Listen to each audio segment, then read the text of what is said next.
Hi there, welcome to Wearwaji's YouTube channel. In today's video, I'll be showing you how I made this beautiful beaded head wrap. It is really easy and let's get straight to it. So I'll start off by showing you the materials I used in making this beaded head wrap. I used the brocade fabric for this, but feel free to use any fabric of your choice. You can use satin, African print fabric. I also use the fiber. You can get this from your old furniture or from a wood workshop, people that deal with furnitures. Okay, it is not so expensive, so this is what I'll be using for it. And of course, I'll be making use of my tape measure, my chalk, my scissors. So let's get straight to it. The first thing I'll be doing is to turn my fabric to the wrong side, and then I'll cut out 4.5 inches or 5 inches. I'm talking about the wideness, 4.5 inches to 5 inches, depending on how wide you want it to be. So here I was just trying to mark out 4.5 inches, and then I realized that my chalk was not so visible. So you mark your 4.5 inches or 5 inches. Here I went with 4.5 inches. Okay, so I'm going to mark this all the way down to the length of my fabric. I'll be using a length 37 for this head wrap. Please feel free to use between 36 inches to 38 inches for your head wrap, depending on how big or small you want it to be. So when I realized that part of my fabric did not get to 37 inches, I decided to move to the other end to mark out 37 inches, which was just perfect for me. So I'll go on now to mark 4.5 inches by 37 inches in length. After marking my measurements, I'll go on to connect the lines with my ruler, and then I'll cut out just like you see me do. Now, after cutting out this piece, this is what it looks like. So I'm going to make 3 pieces. I'm going to cut out 3 pieces of the same measurement. So I've gone on to cut, and this is what we have. Now the next thing I'm going to do is cut out another piece of fabric. This time it will just be a short one of about 5 inches in wideness and 7 inches in length. So I'm just going to use this piece in cutting out that part. I'll go on to measure the length first to be sure that I have up to 7. You can do 8 inches depending on you, but I'll be doing just 7 inches for this piece. So after marking 7 inches, I'm going on to mark 5 inches. After doing that, I will just connect the lines and then cut out. It is that easy to just give a rectangular shape. So this is what we have, and these are the 3 pieces we cut out initially. So it's time to get to work. The first thing we'll do is to pick one of these pieces. Then on the wrong side, you are going to, on the right side rather, you are going to close it up so that the wrong side of the fabric is facing up. And I'm just going to stitch by 1/4 inch. I'm going to do this for all 3 pieces. Close it up like that, and so. And then this last piece too, I'll close it up this way, wrong side facing outside, and stitch by about 1/4 inch and bring back. So this is what we have after stitching. So I'm going to just turn it inside out. Yes, I'm going to do that for all 3, including the last small piece. To turn it inside out, because I don't have a loop, I'll be making use of my safety pin by just holding it on one edge, one piece of the fabric, so that there's still space, and then dipping it inside. This is the way I turn my fabric inside out, especially when both ends are open. Okay, if one place is closed, you can just use your pencil or your scissors to turn it inside out, but because both ends are open, I'll be using my safety pin and then turn it inside out like so. It is pretty easy, and then at the end of the day, this is what you should have. I'll go and now take off my safety pin, and then I'll show you this is what it looks like. I'll just go on now to turn in the remaining pieces, including the smaller piece inside out, to show you. Now I've done that, and you can see how fine it is looking already. So this is what we are going to be using to make our beaded head wrap. I've also turned this small piece inside out.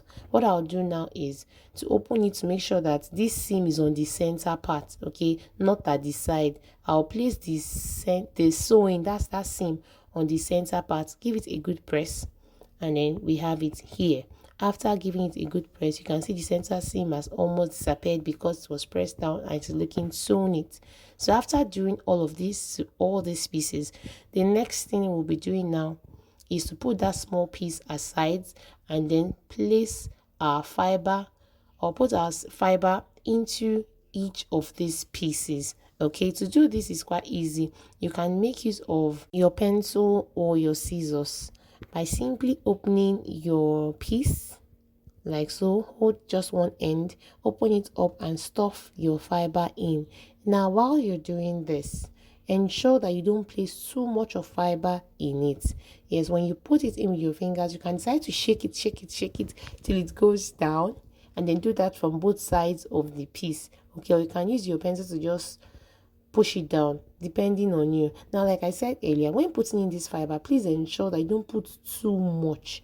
I'm not saying put a little, but don't let it be too thick, don't let it be too tight in your fabric. So when you're doing, so you know it's fiber, just losing it in, let it just look big but not too tight. Okay, now after placing your fiber into this piece, you go on to do that for all three pieces. Okay, and then I'm going to put the remaining fiber aside.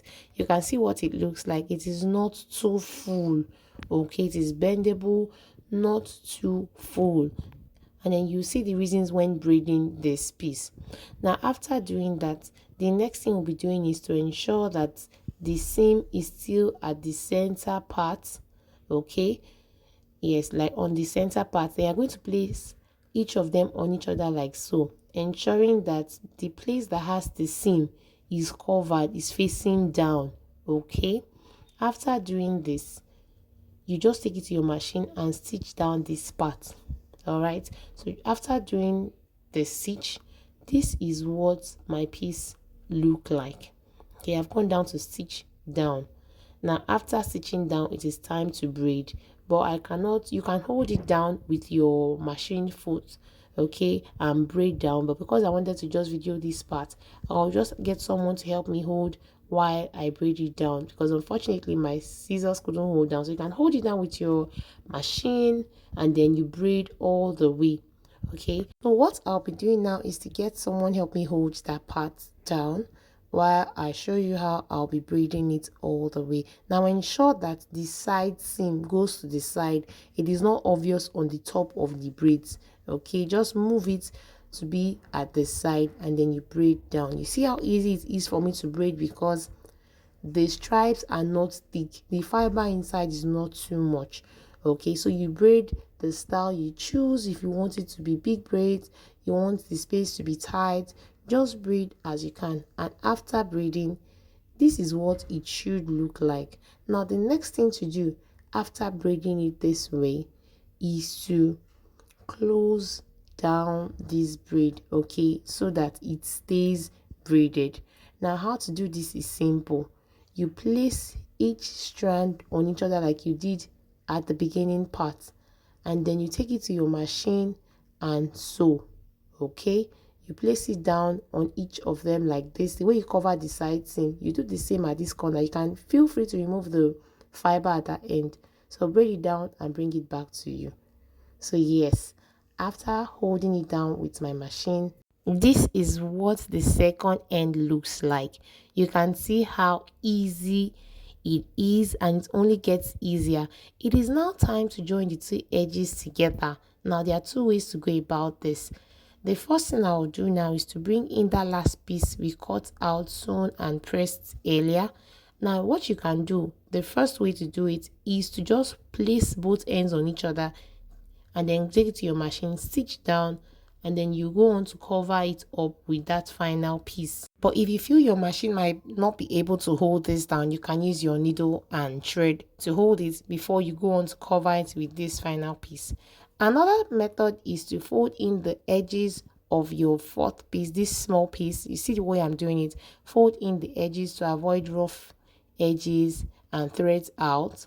After doing this, you can go on to fix the edge into this small piece like so. Just put it in and then you give it a top stitch.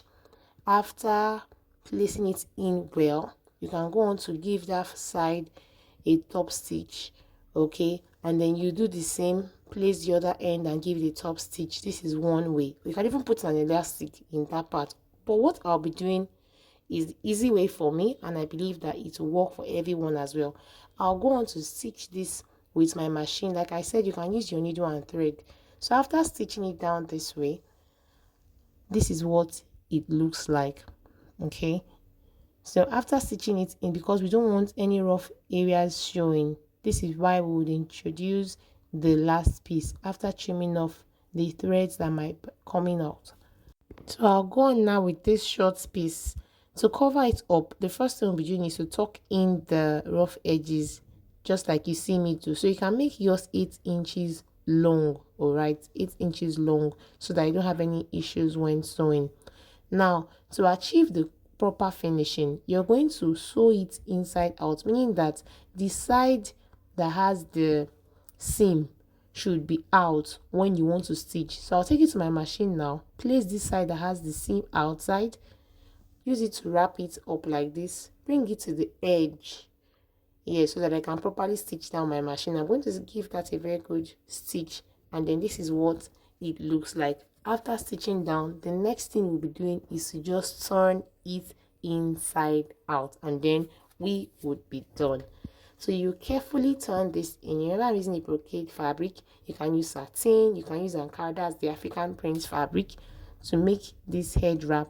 So you carefully turn it inside out, so that at the end of the day we'll be having a very neat finishing.